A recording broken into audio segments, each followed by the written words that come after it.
Welcome to Comics on a Pyre, a channel to have a meaningful conversation over movies, life, books, and shows, and maybe just a spot to spend time BSing over comics. If you like your entertainment with a bit of substance, then you, my vagabond friend, have come to the right tavern. Tether your horse by the post and come right on in and warm yourself by the fire. Tap that subscribe button, and for the next few minutes, my fellow George Carlin reprobate, lend me your ear.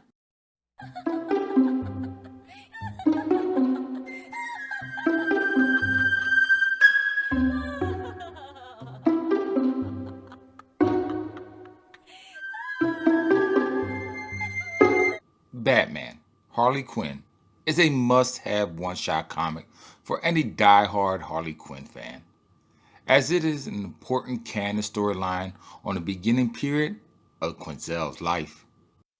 It's Harley Quinn's formal introduction to the mainline DC universe, as it features many first encounters for her. The first time she met Poison Ivy, the first time she met Batman, and the first time that the Joker ever sees her in her new outfit. As well as, and I am surprised by this, the reason why Harley is so nimble and strong for a woman of her size. So without any further ado, let's take a look inside this one shot and watch the beginning stages of Quinzel's life and crime unfold. The first few pages show Ivy discovering Harley's body in a wreckage. The aftermath result of Joker trying to rid himself of Quinzel's meddling in his affairs. Even though Ivy is not aware immediately on who this half-alive, half-crazed woman is, she takes her in and nurses her back to health. It is not until when Harley awakens from her slumber that Pamela Isley's suspicions on just who this unconscious patient is confirmed. Threatening to kill Quinzel, Harley takes matters into her own hands and decides to quaff down a mysterious elixir that she suspects may kill her. Now, this is a common trope among partners of broken-hearted affairs. Seeing that the ones that they are infatuated with no longer want them in their lives, they feel as though life is not worth living and want to just die than go on living without their affection. Now, here is where Ivy's and Quinn's relationship, I think, is interesting. I mean, Quinzel is a psychiatrist, right? But it is Ivy who is the one that is more level-headed and methodical. She quickly snatches the elixir away from Harley and tells her that she is acting irrational and responding strictly out of grief and not thinking like a reasonable person. And this is where Harley explains from the beginning on just how she got to the crash site where Pamela Isley found her. She expounds upon her first year at Arkham Asylum, when she was just an intern fulfilling her obligation as a first-year resident. How her intentions were never to meet the Joker, but to study Mystique and gather material to publish a book on serial killers. But somehow their paths had crossed, and she found his charm irresistible, admitting that he just does it for her. Over time, the Joker took advantage of Quinzel and used her position to his advantage, escaping numerous times with what seemed a minimal effort. But it was not long until the guards of Arkham found out that she, Harley Quinn, was in cahoots with the clown prince of crime himself, and her psychiatrist credentials were stripped away from her. Now, she too was herself an inmate in the prison cells of the criminally insane. I didn't know Dr. Arkham could do that. I mean, sure, he could strip away Quinzel's credentials, but sentence her to prison by himself in what seemed like solitary confinement? But hey, this is a comic, so I just went with it. Anyway, hours of her incarceration turn into days, which turn into weeks, and eventually, sadly, turns into months. Thoughts of her pudding coming to bring her escape started to fade from her mind until the day her cell door mysteriously opens by itself, revealing her prison wrecked and in ruins. But once Harley is outside of the estate, she realizes it is not just Arkham that is in ruins, it is all of Gotham as well. Which leads me to suspect that this storyline happens somewhere in the Cataclysm story arc that ran through the various Batman family comics. The plot of the storyline centers on Gotham City being hit by a massive earthquake, the epicenter of which is less than a mile from Wayne Manor. In the wake of the destruction, Batman and his allies join the frantic rescue efforts around the devastated city, which soon spirals out of control and ends into chaos. But Harley, she doesn't seem to see any of this, or it is just a matter as that she won't. She is still focused on fighting Mr. J, her pudding. And that's the only thing on her mind. Jeez, talk about being obsessed.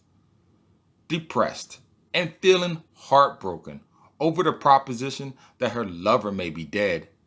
It is not until a clue is revealed to her that her lover is alive until she seems to spring back to life.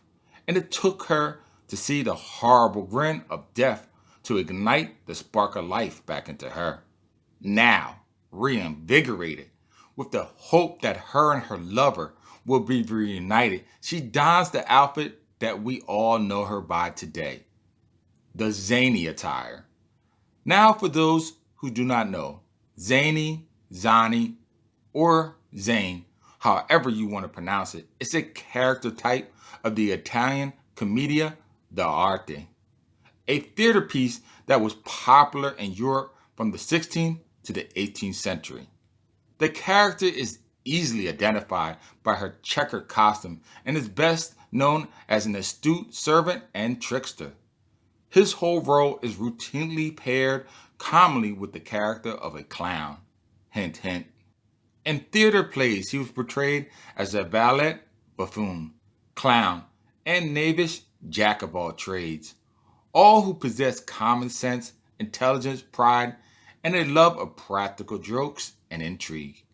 They were, however, often quarrelsome, cowardly, envious, spiteful, vindictive, and treacherous, which seems to go along well perfectly with the jealous, amorous, protective nature of Miss Quinzel.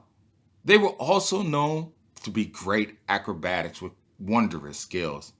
And for one other, I would say important thing, for often acting to thwart the plans of their masters in pursuit of their own love interests, which pretty much nails it for Harley. I mean, she is not really interested in the Batman per se. She only wants to get rid of Batman because of her own sick mind. She believes that if she gets rid of the Batman, the Joker will focus all of his attention on her. Oh, Harley. It seems she is a victim of her own selfish desires. Oh well, it is not long until she meets up with the Joker and proves her worthiness to be by his side. But I believe he never really sees her as a lover, but just another variation of his own henchman, something disposable and quick to leave her at a moment's notice, whenever the situation suits him. The parts where Batman is implanted into the story I felt were totally unnecessary. The first being their initial duel, and the second where Harley acts as a bitter lover set on revenge for a scorned heart. She tells Batman that she wants to reveal to him the Joker's whereabouts so that he can take him in. But when Batman confronts the Joker, she interferes in his apprehension, stating, if you want Mr. J, then you're just going to have to go through me first. Then why even involve the Batman if you wanted to kill the Joker yourself? And you already knew of his whereabouts on your own. I tell you, a conflicted heart knows no logic. Anyway, when Harley finally has the Joker's life hanging by a thread, literally, all he says is, I'm sorry. And she acts as though all is forgiven. Happily ever after. I can't say anything about this though, because me, myself, I've had relationships like this. You know, I love you because I hate you you because I love you types. Anyway, the comic closes out with Batman being patched up by Alfred in what supposedly looks like the bowels of Arkham Asylum. Since all the inmates have been set free by the earthquake, and no one dwells there anymore. They both recognize the increased difficulty of their plight, now that the Joker has a partner that is equally as mad as himself. The one thing I left out of the overview of Batman Harley Quinn that I feel is important is Ivy's magical elixir. The one that Pamela gives to Harley to protect her from the poisonous effects of just being around Poison Ivy. A side effect of the brew, it seems, is apparently it increases Quinzel's strength and natural abilities, making her a more formidable foe against the Bat. But it seems as though that strength and agility is not the only thing that is needed to thwart the Batman, though. Fighting ability seems to play a major role, as though Batman easily seems to beat her on every confrontation. Well, that's it for now. Until next time, though, check out my comic book based YouTube channel, Comics on the Pyre, for other videos like this. While there, make sure to tap on that bell icon before you go.